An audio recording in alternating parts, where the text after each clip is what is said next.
Welcome viewers.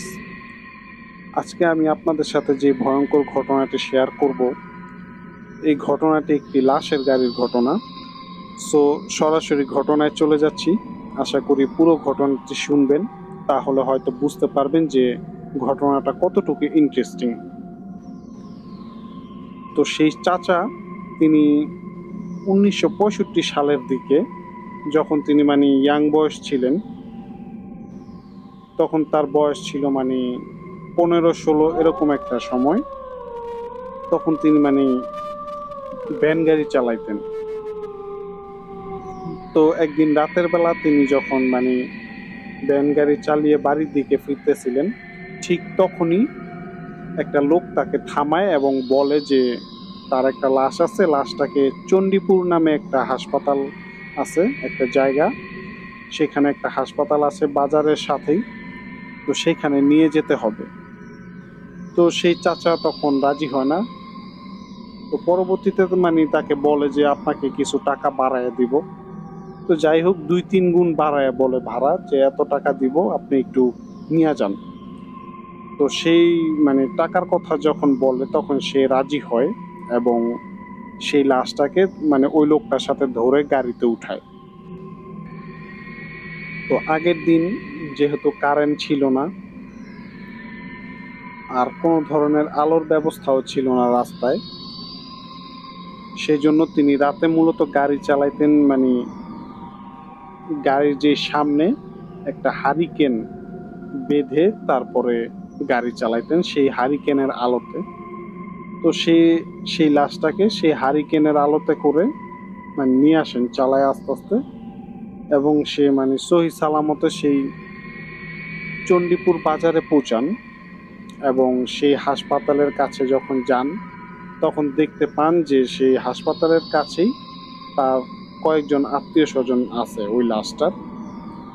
তো যাই হোক, তারাও লাশটাকে ধরে সেখানে নামায়, এবং তার 2-3 হাত দূরে একজন ডুমও সেখানে ছিল, যিনি লাশ কাটাকাটির কাজ করেন। তো পরবর্তীতে তারা সেই লাশ কাটা ঘরে সেই লাশটাকে নিয়ে রাখে, এবং কিছুক্ষণ পরে তারা যখন বের হয়ে যাবেন, ঠিক সেই মুহূর্তে সেই ভ্যান চালক চাচা পেছনে ছিলেন, তিনি বের হবেন, আর ওই লাশের রিলেটিভ যারা ছিল তারা বের হয়ে যায়। তখন একটা লোক সেখানে ঢুকে এবং সেই ভ্যান চালক চাচাকে বলে যে আপনি আমার সাথে থাকেন ভাই, আমি লাস্টে একটু কাটাকাটি করব, আপনি আমার সাথে হেল্প করবেন। তো চাচা থাকতে রাজি হয় না, বলে যে না, আমার অনেক কাজ আছে, আমি যাইতে হবে। তখন সেই লোকটা তাকে অনেক অনুরোধ করে এবং সে কোনোভাবেই তাকে যাইতে দিবে না, এরকম বলে। তো পরবর্তীতে বলে যে আসলে ঠিক আছে, আমি আপনাকে কিছু টাকা দিব, এবং ভালো অঙ্কের কিছু টাকার সে তাকে অফার করে। তো যেহেতু মোটামুটি মোটা অঙ্কেরই টাকা ছিল, যার কারণে সেই চাচা রাজি হয়ে যায় না। তার কথা হচ্ছে যে তিনি ভ্যান চালিয়ে দৈনিক আর কয় টাকাই পান, লাশটা তিনি নিয়ে আসছেন, সেখানে 2-3 গুণ ভাড়া বেশি পাইছেন, আবার এখানে যদি তিনি থেকে আরো কিছু টাকা পান তাহলে তার জন্যই ভালো। তাই তিনি টাকার লোভে সেখানে রাজি হয়ে যান এবং তিনি থাকেন। তো সেই লোকটা কিছুক্ষণ পরে সেখানে লাশ কাটা শুরু করে এবং তাকে বলে যে ভাই, ওই যে ওইখান থেকে ছুরিটা দেন। আর যেহেতু ওই ছুরিগুলার বিভিন্ন নাম ছিল, আর যেহেতু ওই চাচা ওগুলার নাম জানতেন না, তাই তাকে বলে যে ওইখান থেকে ছুরি নেন। তো ছুরি তিনি নেন, তাকে দেন। তো তিনি প্রথমে সেই লাশের পেটের দিকটা কেটে যে মানুষের শরীরে অনেক চর্বি থাকে, সেই চর্বিগুলো তিনি হাত দিয়া উঠে উঠে একটা বাটির মধ্যে রাখতেছিলেন। তো বাটির মধ্যে রেখে সেই বাটিটা নিচে তিনি রাখলেন। তো এমন সময় তিনি খেয়াল করেন যে লাশ কাটা ঘরের দরজাটা যেহেতু খোলাই ছিল, সেখান দিয়ে 2-3টা কুকুর সেখানে ঢুকে সেই মানুষের যে রাখা চর্বিগুলা সে বাটি থেকে খাইতেছে। তো এটা দেখে সেই চাচা তাকে বলে যে ভাই, ওই যে দেখেন কুকুর ঢুকে লাশের মানে চর্বি খাইতেছে, আপনি এটাকে মানে বাধা দেন বা লাঠি দিয়ে তাড়া দেন তাহলে চলে যাব। তখন সেই লোকটা বলে যে থাক, ও খাইতেছে খাক। তো এটা বলে সে চুপ হয়ে যায়। তো সেই চাচাও কোনো কথা বলেন না, সে পাশেই দাঁড়ায় আছে। তো হঠাৎ করে লোকটা মানে তাকে বলে ওঠে যে আপনিও খাবেন নাকি। তো এটা শুনে চাচা মানে অনেকটা মানে হতভম্ব হয়ে যায় যে এটা আবার সে কি বলল। তো তখন তিনি আর কোনো কথা বলেন না, সেখানে চুপচাপ দাঁড়ায় আছেন এবং তার লাশ কাটা দেখতেছিলেন।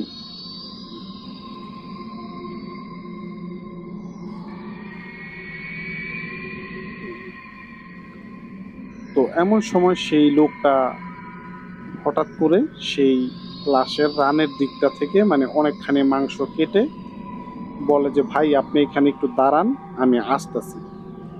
তো সেই লোকটা মানে ঘর থেকে বের হয়ে যায়। বের হয়ে যায় প্রায় 15-20 মিনিট পরে সেই লোকটা আবার আসে। তো ততক্ষণের মধ্যে মানে ওই চাচা যে ঘরের মধ্যে দাঁড়ায় ছিলেন, একটা কাটাকাটি করা মানে লাশ, মানে তার খুবই ভয় লাগতেছিল। তাই তিনি এক কাজ করেন যে সেখানে একটা সাদা কাপড় ছিল, সেটা দিয়ে লাশটাকে ঢেকে দেন।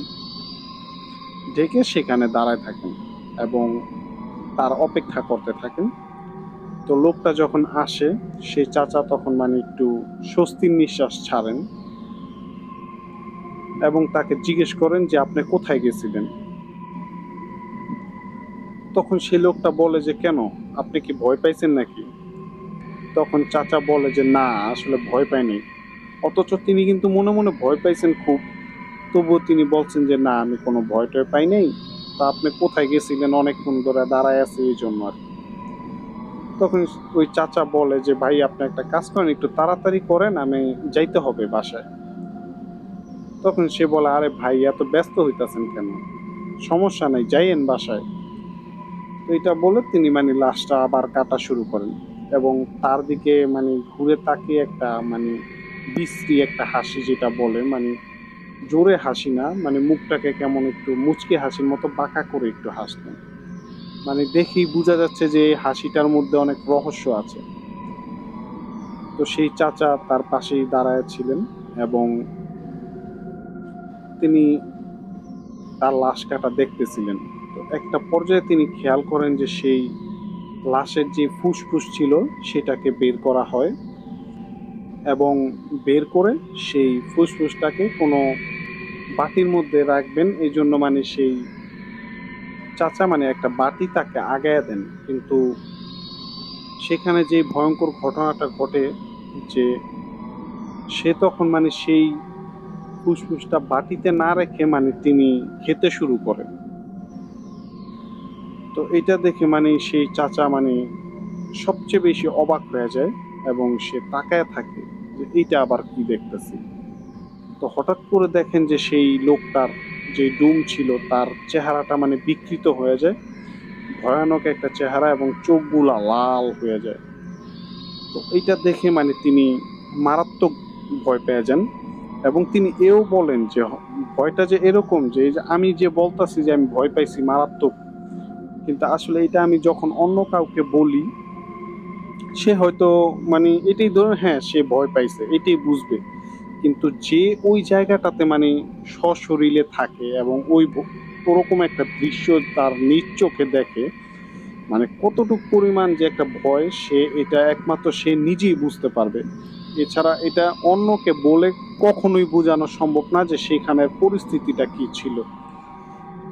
কিন্তু চাচা ছিলেন একজন গ্রামের মানুষ, তিনি তেমন বেশি একটা ভয় টয় পান না। আর যদি তিনি ভয় পাইতেন সেই লাশ নিয়ে তিনি একা আসতে রাজি হইতেন না। তো তিনি সেই গাড়িটার মধ্যে সেই লাশটাকে নিয়ে একা চলে আসছেন অনেকটা পথ, তবুও তিনি ভয় পান নাই।